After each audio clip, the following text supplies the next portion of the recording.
now, there's plenty of positivity to speak of about this team, okay? And we're going to get to plenty of it. But Maxi Kleber right now, that's one of those things where everybody's a little bit concerned what's going on with Maxi Kleber. He's struggling offensively in a way that it's borderline tough to watch. Okay, 0 double-digit scoring games since the All-Star break, and it feels like he cannot buy a bucket. And sometimes he doesn't even want to shoot. He'll be wide open, and he doesn't even have the confidence to throw him up there, which is understandable. But is Maxi Kleber one of those guys where even if he struggles, if he continues these struggles offensively heading into the playoffs, is he still a guy you have to give minutes to? That's tough. I mean, it depends on the matchup, right? Right now, I think part of what's feeding into, obviously his shooting numbers have been very poor. I mean, he's shooting, below like 20%, I think, from the floor over the last few weeks, which is weird because those two final games right before the All-Star break were his two best games in like 3 seasons. I mean, he had, I think, 19 points against Miami and 20 against New Orleans. But ever since the KP trade, he's been playing a lot of center. He's basically the backup 5 now, whereas before he was playing a lot of power forward. His first year in Dallas, he played a lot of small forward. And so, he's assuming a different role on offense. And I think maybe that could have something to do with it. And as the 5-man in Dallas' system, you have the ball in your hands a lot more. And so if you are struggling, then, you can't do the thing where you're hiding in the corner. You're going to have the ball in your hands like every time down the floor. And you're kind of a central piece of this thing. And so it's a tough position to be in whenever you're slumping because the ball is still going to find you. But, if they're playing a team like Denver that has Jokic, then, I think you want as much size on the floor as possible. But if you're going to go up against a team like Utah or certainly Golden State, that has a lot more guards, a lot more wings. Maxi's defensive versatility is super valuable, and his ability to cover a lot of ground, swoop in from the weak side and block shots is really valuable too. And so, the hope is that he busts out of the slump sooner than later. But if he is still slumping, even if he's going to give you, 0 points or 2 points on offense, he is still making up for that on defense. And the idea of this whole thing is that Luka, Brunson, and Dinwiddie are going to do so much of the heavy lifting that whatever you get from the other guys, as long as it adds up to like 30 points, you should still have enough to win. But, that means that you better be getting stops on defense and, you're going to be struggling if the other team is hitting. So, the number one goal is for him to bust out of the slump. And then beyond that, it's if he doesn't, then, you kind of do need to reconsider those minutes because, as much as defense wins championships, offense still does win games. Speaking of offense, Luka's going to be back. He just rested last night. They've only got 9 games left. Now, the next 3 games are pivotal. I'm going to let you explain why, because the Mavericks got some great luck, not just beating Houston. You beat Houston. But the luck was Minnesota and Utah both lost last night as well. Where is everything? Yeah, so Utah got handled pretty good in Boston, actually. It was a huge game for them, and they just got clocked. So that's pretty bad. They're a little banged up right now, but Dallas and the Jazz are now tied for 4th place, and they play each other on Sunday in Dallas. That's going to be a huge game. Now, between now and then, Dallas plays Minnesota tomorrow, who's currently in 7th place. Now, last night, going into that game, Dallas was only 2.5 games up on Minnesota, who had a lead over Phoenix for the entire game, the number 1 seed in the league. And Dallas was trailing Houston. So for a second, you're thinking, oh, my God, Dallas is going to lose, Minnesota's going to win, and then tomorrow's game is going to be super duper important. But now that Minnesota lost and the Mavs won, they're 3.5 games ahead of Minnesota, which means you're 3.5 games out of the play-in, which is exactly where you want to be. You don't want to be messing with the 7th place, especially now that Paul George is starting to play again. So, that said, tomorrow's game still matters a whole lot because regardless of what happens between Dallas and Utah on Sunday, Utah will still have a tiebreaker advantage over the Mavs by virtue of winning their division. The Mavs are going to finish behind the Grizzlies in their division. The Jazz are likely going to win the Northwest. And so division winner does get that tiebreaker if you finish with the same record and the same head-to-head. So, the game on Sunday is a super-duper ultra must-win against Utah if you want to pass them. But every other game matters too because you have to finish clear ahead of the Jazz. You got to win at least one more game than them if you want to leapfrog them in the standings too. So really every game matters a whole lot.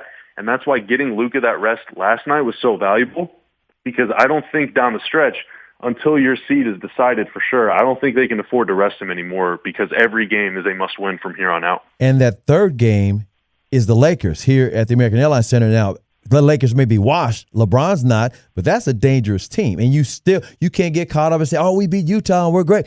You still got the Lakers. Yeah, and spooky things happen in the building whenever the Lakers are in town. There's been a lot of funky finishes. You think back earlier this year, Dallas was up 3 and they dropped a rebound they had that just fell right in 2 guys' hands to win the game. And the year before that, Danny Green hit a corner 3 to tie the game and send it to OT. So you don't want to mess around with any of that. And then the game after that, Chris, too, second night of a back-to-back in Cleveland. And Cleveland's playing great. So the next 4 games are going to be very, very difficult. If Dallas can manage to win like 3 of them, then I'm going to be just like utterly shocked, because that means the Mavs are probably going to get home court in the West and navigate a very, very tough portion of the schedule, because after that, it gets a whole lot easier for the rest of the season.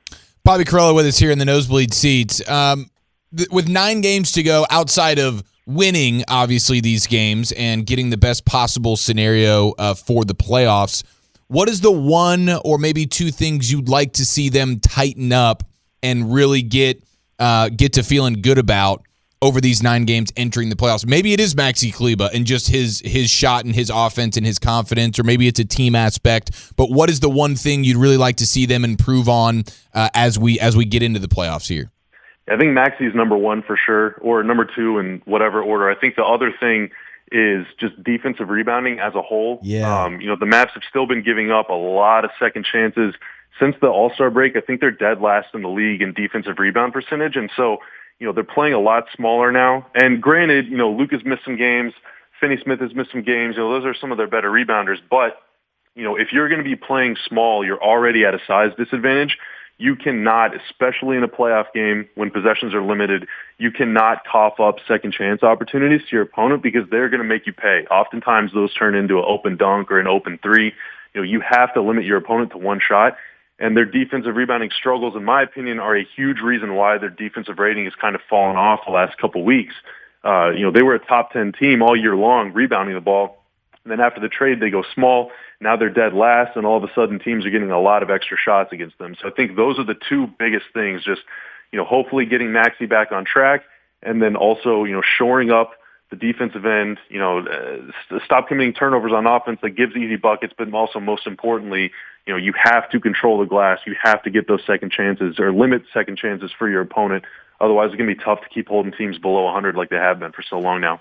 All right, Bobby, we have a couple of fun topics we're going to get into tonight, and I want to get some of your thoughts on these. The first of which is we have the worst places to poop bracket that we'll be getting to in honor of March Madness in the Sweet 16. Do you have a personal least favorite place to get clubbed into in the guts with some with some bubble guts?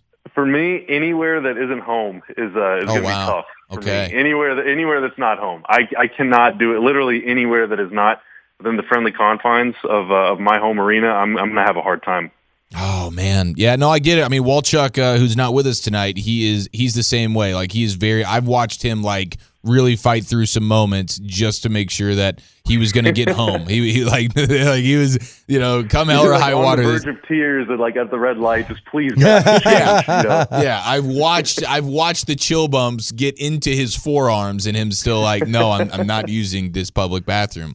Hey, push come to shove, always look for a hotel lobby. Yeah, that's a good one. Oh, wow, okay. Or a Quick Trip, or one of those gas stations. Buc-ee's. That's always clean, and it's not like a regular old gas station. Something that's got all kinds of food inside. Those bathrooms are usually pretty luxurious. Clean. Yeah, the hotel lobby's a good one, and then you can sneak in a continental breakfast from time to time as well on the way out. There you go. And then we have the top 10 list at 10 tonight. That is going to be the top 10 smells. What is your favorite smell, Bobby Karalla? Oh man, that is really tough. So I think brownies they've got to be up there. I think brownies, and I'm a sucker for vanilla candles. I think vanilla candles are just incredible. And like those, also just, I like those lavender too. Ooh, those are really nice. Dude, any kind of candle. I'm all in on candles. I've become a candle guy during the pandemic. But you know who else is a candle guy? C.D. Lamb. Yeah, C.D. Lamb. Really? He was talking about it on the Hard Knocks on the training camp stuff. I mean, he says he can't walk into his apartment without some candles lit. wow, well, maybe CD and I should become best friends. There you we can go. talk about candles. Feels like you just did, man. This is exciting. I'm happy He comes for to you. the Maverick game again. You can tell him, hey, small talk. Hey, Candle Man. What's up, candle guy? Yeah. You a big candle guy? Me too. Me too. There you go. That's going to be a great conversation. I would love to be a fly on the wall for.